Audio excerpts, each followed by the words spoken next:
O nalipay ko, praise God, nga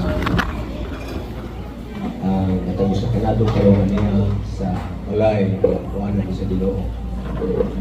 Praise Akan, praise God. Hallelujah! So ngayon ninyo, mga bata, i-welcome ninyo para sa mga pagkain gustoon. Mapanood na siya, praise. Sulayin na ba? Sulayin ninyo. Hindi ako dagan sa kanya, pasabi. Praise God. Ganun lang, ganun lang. Proverb, no? Daruharan na niya, garnin. Namulong kayo dito, kanang pilar na, kanang 300 square meter, ano pa na? Gusto ba kapalayan kung ano, yan diha pilin sa Kristohanon, magpabilin doon siyang ditawag o igod legacy. Nga dilig yun mo, hikalibitan. Praise God.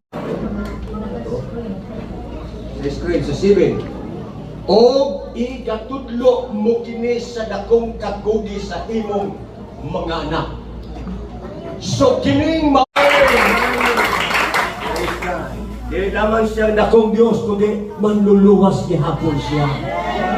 He is an almighty, the Lord Jesus Christ.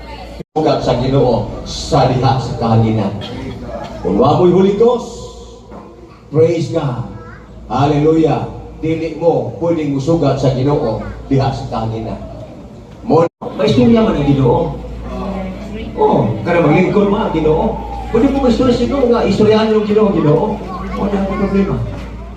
Di ba nag-ampo niya basta nag-ampo tayo ng Ginoo, muni na. Pero na pag mahabilin yung mga tipasi na yung mga taho.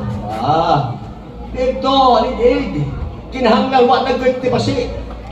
Kay sabagang kunya inigod nga atong mga kaptangan usahay mahal mo din nato. Atong mga karnero ni Ilo kadihana kayo. Kunya ang iyang balay nga nindot na kayo. Pero na siyang kana iya na nas Ginoo. Iya na nas Ginoo. Basta ang atong paningkamutan nga makabantas rapture. Dili kumuha ninyo nga mas rapture. Ang mapapunggot mo dili kumuha niya na. Praise God. Kaya halyo nila. Kaya ko ihanyo. Hanyo siya dito, kung ano kuminaw, yung nga pa, pinigman pa nung pwede ka pa. Ayaw siya, kinutuon pa rin balik mong mama. Kana, magkakirain, kita